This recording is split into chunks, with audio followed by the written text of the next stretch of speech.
అందరికీ నమస్కారం అండి. మిషన్ 10th క్లాస్ ప్రోగ్రాం మొట్టమొదటిసారిగా రాష్ట్రంలో జరిగిన గొప్ప ప్రయోగం అని చెప్పచ్చు.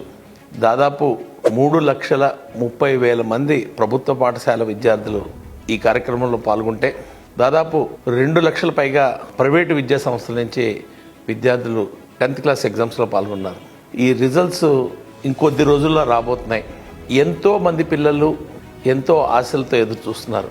వాళ్ళకంటే ఆశగా వాళ్ళ పేరెంట్స్ పిల్లల యొక్క రిజల్ట్స్ కోసం ఎదురు చూస్తున్నారు. ఇక్కడ పేరెంట్స్ కానివ్వండి, పిల్లలు కానివ్వండి, ఒక రకమైనటువంటి మానసిక ఒత్తిడికి గురవుతున్నారు. దయచేసి రిజల్ట్స్ వచ్చే టైంలో పేరెంట్స్ పిల్లలతో పాటు ఉండండి. వాళ్ళకి ఎంతమంది ఫ్రెండ్స్ ఉండనండి, ఎంతమంది బయట వాళ్ళు ఉండనివ్వండి, వాళ్ళకి తల్లిదండ్రులు మించిన హీరోయిన్ ఎవరు ఉండరు. తల్లిదండ్రుల పట్ల వాళ్ళకు ఉండే ప్రేమ ఉంటుంది. నేనేం చేసినా నా తల్లిదండ్రులు సమర్థిస్తారు అనే ఒక భరోసా వాళ్ళకు ఇవ్వాలి మనం. సో దయచేసి పిల్లల తల్లిదండ్రులందరికీ కూడా నా మనవి, ఆ ఫోన్లో ఆ రిజల్ట్స్ చూసే టైంకి మీరు తప్పనిసరిగా వాళ్ళకి తోడుండండి. మంచి మార్కులు వస్తే చక్కగా అభినందించండి. ఒకవేళ వాళ్ళు ఊహించినన్ని మార్కులు రాకపోతే వెంటనే ఇలా చేసావేంటి నాన్న అని పొరపాటును కూడా అనకండి.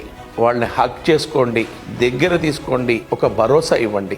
ఒక్క 10th క్లాస్ ఎగ్జామ్స్తో మాత్రమే జీవితం మొత్తం మారిపోద్దని ఉద్దేశం నుంచి వాళ్ళని బయటికి తీసుకురండి. భవిష్యత్తులో ఉన్న మరెన్నో అవకాశాల గురించి వాళ్ళకి తెలియచెప్పండి.